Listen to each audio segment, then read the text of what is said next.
Long ago, in the ancient city of Nineveh, a place filled with towering walls, bustling marketplaces, and countless people, lived a population steeped in wrongdoing.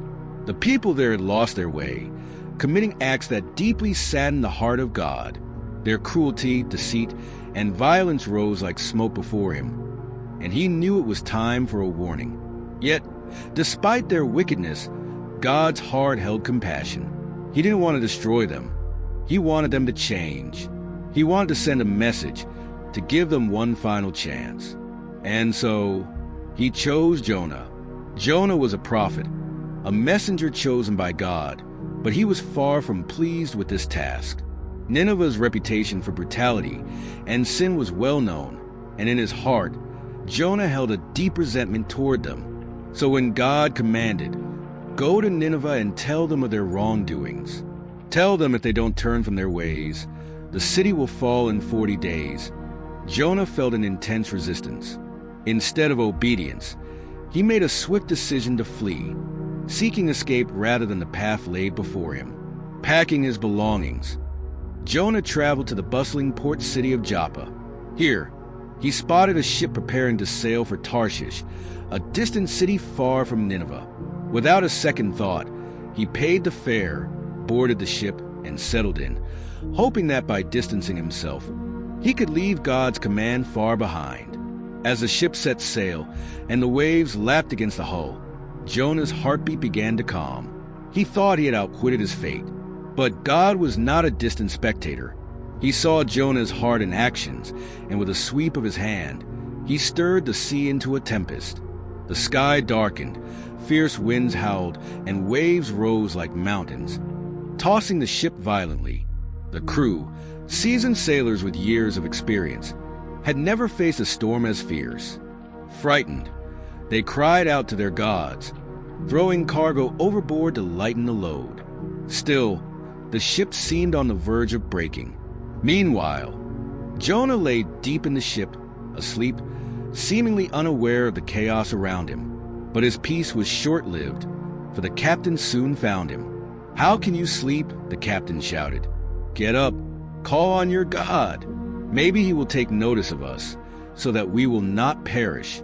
The sailors, desperate for answers, decided to cast lots to determine who was responsible for their calamity.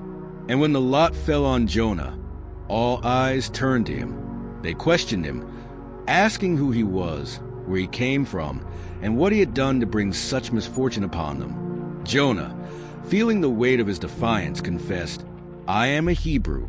I worship the Lord, the God of heaven, who made the sea and the land.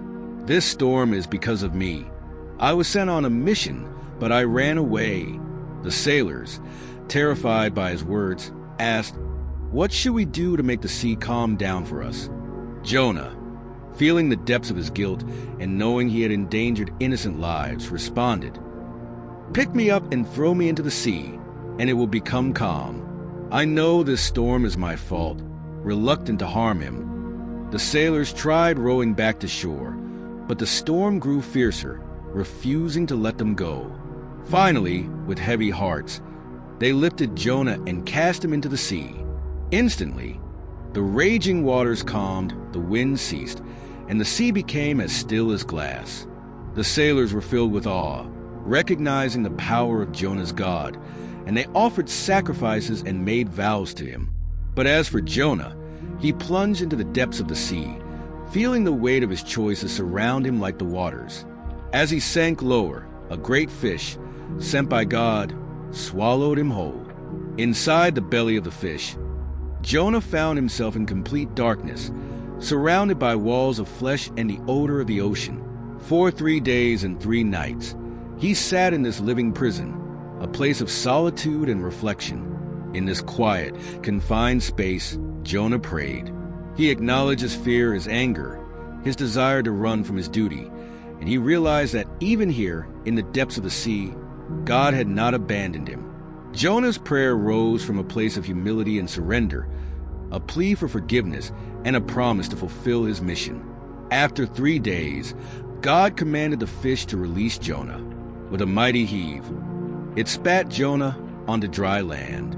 Disheveled, weary, But filled with newfound resolve, Jonah stood and turned toward Nineveh.